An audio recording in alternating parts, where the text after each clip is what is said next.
Lately I've been thinking a lot about what the one thing is that differentiates people who live out their dreams and are successful doing so from the ones who don't. Is it discipline? Is it their ability to communicate? Is it talent in one specific area? Or maybe just luck? And while all that might be a reason for their success, I came to the conclusion it was not the crucial thing. It is something else. Something that every one of us has to deal with. Let me show you on my own example what I mean. So you see, once a year, usually at Christmas, my whole family, including the grandparents, my cousins and all relatives, meet for dinner. And while it's a beautiful thing, there's always one thing that repeats itself every year. The reactions of them when I talk about what I'm doing in my life and what I'm working on. Oh, okay, and that really works? Like, can you live off that? Or have you thought about what if it doesn't work? And when I first started out, I was very intimidated by those reactions. Maybe they're right and I should go back to a normal job and a normal life, I thought. And while that would have definitely been the more comfortable option, something deep inside felt off when thinking about that. And pretty much every year the same happened again. But while their reactions stayed pretty much the same, I started to change. With every year, I became better not only at handling their reactions, but also at handling my own inner critic. And the better I became at this, the easier my path felt and the more success I experienced. So no matter which successful person I look up to, no matter what field they're in, they all mastered this one thing: to ignore all the noise from the outside and the resulting reactions your mind creates, and instead the ability to listen and stay true to what their deepest intuition says. To make it easier for you to understand, I created this graphic. Meaning, if you do not master this skill, your ability to expand is very limited. Limited always to the extent of the conditioning you acquired over the years. But there are those moments when you're able to turn these limits off, the moments which are driven by pure motivation, inspiration, and intuition. The moments where your mind stops thinking and you're able to see behind the limits and see a path and goal that feels extremely worthwhile achieving. And then, an hour or a day later, it happens. You fall back into the thinking pattern. Doubt, uncertainty, and fear start to kick in again. And you start to question if what I felt the day or the hour before is even realistic. And the crystal clear goal you had that felt so worthwhile going for becomes blurrier and blurrier. Now the point I want to make in this video is that it doesn't have to be like this. You certainly can expand and you should expand. And as cliche as it might sound, but the only one who sets the limit is you.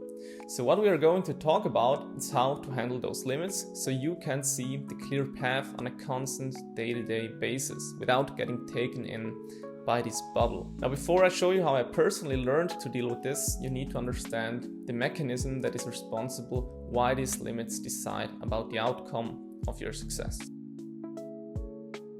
You see, when you were born, the graphic looked more like this. There was only you, nothing else. The goal, once you became older, was maybe to become an astronaut or a pop star. And this goal that came from your deepest self got buried because you got conditioned. I talked about this example in a previous video about why you shouldn't chase money. However, this conditioning is creating the fear, the uncertainty, the worries, the doubts, everything that keeps you in place. It's kind of a lens you wear all the time, a lens that was created by external stimuli, like from your parents or school, as well as the experiences you had. Meaning, everything you see in your reality is filtered through that lens. Your brain is automatically and constantly looking for things that confirm your beliefs rather for things that go against those beliefs. It's like when you're looking through the reviews of a product you're skeptical about and only look for the 1 or 2 negative reviews to confirm your assumptions. And once you find it, you decide not to buy it, despite the fact that there might have been countless positive reviews as well. The neurological reason for that is the reticular activating system in our brains. It's the same when you want to buy a pair of sneakers and suddenly you see everybody running around in the same shoes. The reality stays the same, but the filter, meaning the RAS, is being changed. And the same goes for your goals. If your goals are far out of what you think you can do and achieve, you automatically look for reasons to confirm that you are really not capable of doing it. This is the reason why it can feel very hard if you aim for something big that is not part of the belief system, that lens, especially as those belief systems are usually part of a whole society. It's easy to aim for goals that are aligned with your beliefs. It feels very natural. As soon as you aim for something that is outside of your belief system, your mind becomes very loud. and all that fear will try to hold you back. And it becomes especially hard if the whole environment around you has the same limiting beliefs. So now the golden question: what can we do against this?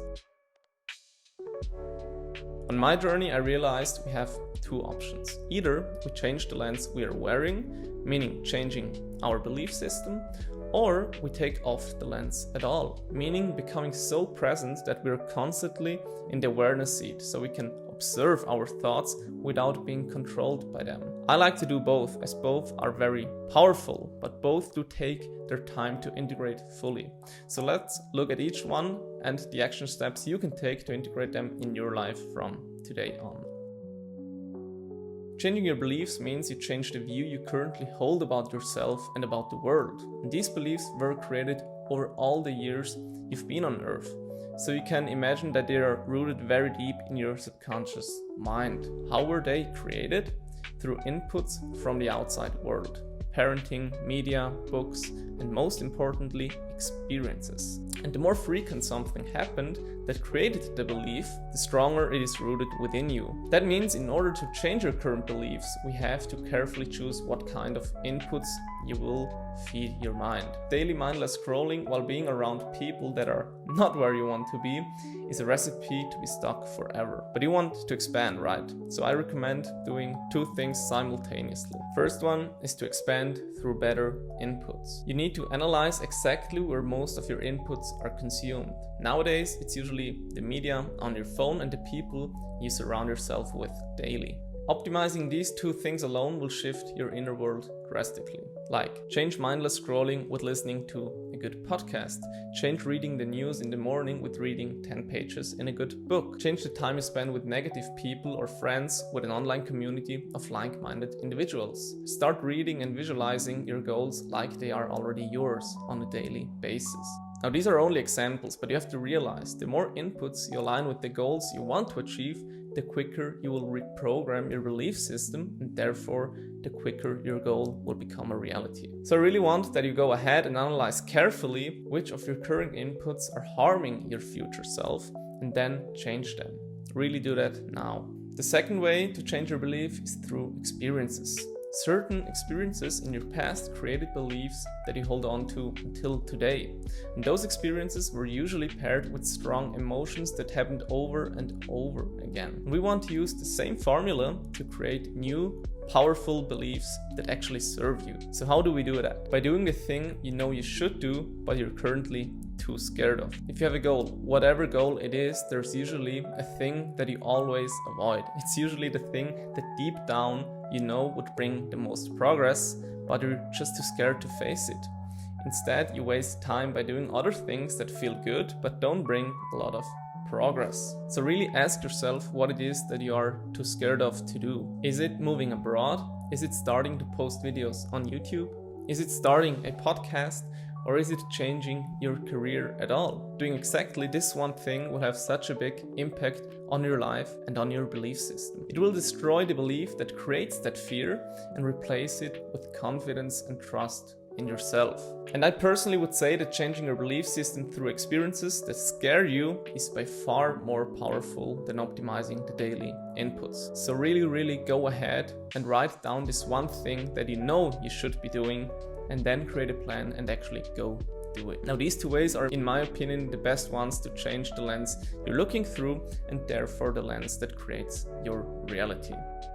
The second option is to take off that lens in general, meaning becoming so present that you are constantly in the awareness seat so you can observe your thoughts without being controlled by them. So instead of getting fully involved in the thought, I cannot do this, and the negative feeling of doubt and unworthiness that come with it, you want to be able to silently observe what is happening inside of you without being affected by it. Like, instead of being inside a cloud and just seeing gray in front of your eyes, you move out and see the clouds passing while keeping a clear sight and perspective. And this one is hard, I know, as it takes years of daily spiritual practice to get actually good at this. But it is possible. So the two things that helped me the most are meditation and breathwork.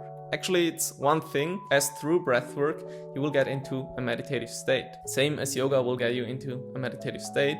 All of those things are tools with the same intention. Integrating 20 minutes of this in your morning will change so much, believe me. I'm doing it for over a year now, every single day, and it has such a big impact. Stress levels go down, energy levels go up. You're less reactive to emotions and things that happen. You're more in touch with your intuition, less anxiety, and general better sleep.